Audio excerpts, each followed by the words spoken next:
할렐루야. 오늘은 11월 8일 열왕기하 21장, 히브리서 3장, 호세아 14장, 시편 139편 말씀입니다. 열왕기하 21장은 유다 왕 므낫세와 이 아몬에 관한 기록이에요. 히스기야의 아들 므낫세가 왕이 됩니다. 그는 매우 악한 왕이었어요. 아버지 히스기야가 헐어버린 우상들을 다시 세우기 시작합니다. 여호와의 성전에 1월 성신을 위한 제단을 쌓았고 아들을 불 가운데로 지나가게 했으며 온갖 미신종인 행위를 서슴지 않고 행하였습니다. 당시 유다의 악행이 얼마나 심했는지 본문이 이렇게 말하고 있어요. 므낫세의 꾀물 받고 악을 행한 것이 여호와께서 이스라엘 자손 앞에서 멸하신 여러 민족보다 더 심하였더라. 결국 하나님은 예루살렘과 유다의 심판을 선언하세요. 므낫세가 죽은 후 그의 아들 아몬이 왕이 됩니다. 그도 므낫세와 같이 악을 행하였어요. 그는 신하들에게 암살을 당합니다. 유다에는 예루살렘 성전이 있었지만 그것 자체가 하나님의 임재를 보장해 주지는 않았습니다.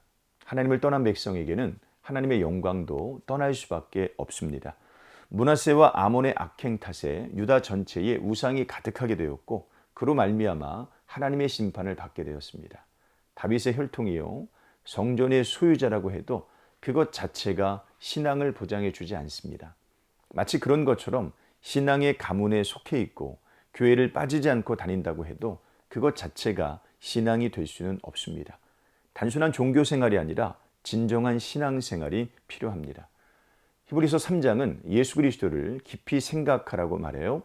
진정한 신앙은 예수 그리스도께서 누구신지 알 때 출발합니다. 그리스도는 우리가 믿는 도리의 사도시요 대제사장이시기 때문입니다.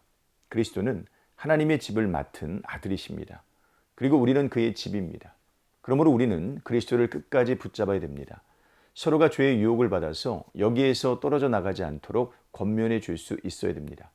예수 그리스도를 깊이 생각하고 그로 말미암아 우리에게 주어진 구원을 끝까지 견고히 잡으시길 바랍니다. 이것이 진정한 신앙생활입니다. 호세아 14장에는 이스라엘의 반역에도 불구하고 돌아올 것을 호소하는 하나님의 마음이 나와요.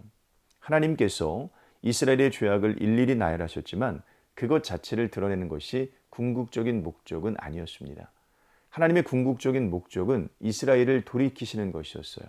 말씀을 가지고 여호와께로 돌이키고 불의를 제거하며 참된 고백을 하게 하고 앗수르의 구원을 의지하지 않으며 다른 신을 섬기지 않고 오직 하나님만 예배하는 것입니다. 이스라엘의 반역을 고치고 그들을 기쁘게 사랑하시는 것, 그것이 바로 하나님의 궁극적인 목적입니다.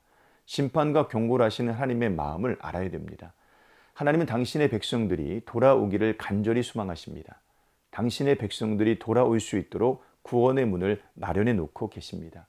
심지어 우리를 대신하여 당신의 아들을 죽이셔서 우리를 살리고자 하십니다. 돌이켜서 하나님을 보시길 바랍니다. 하나님의 긍휼을 기억하시길 바랍니다. 하나님의 마음을 읽으시길 바랍니다. 시편 139편은 하나님께서 우리의 모든 것을 알고 계신다는 고백이에요. 하나님은 우리를 알고 계십니다. 여호와여 주께서 나를 살펴보셨으므로 나를 아시나이다. 하나님은 내가 앉고 일어서는 것을 아세요. 나의 생각도 아시고 내가 가는 길과 내가 하는 행위도 아십니다. 하나님은 항상 나를 둘러싸고 계세요. 우리는 하나님을 피할 수 없습니다.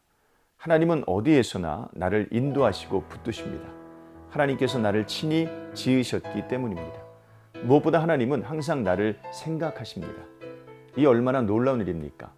하나님의 이 뜨거운 마음을 우리 모두가 알 수 있기를 바랍니다. 오늘 하루도 이런 삶 사시기를 주님의 이름으로 축원합니다. 고맙습니다.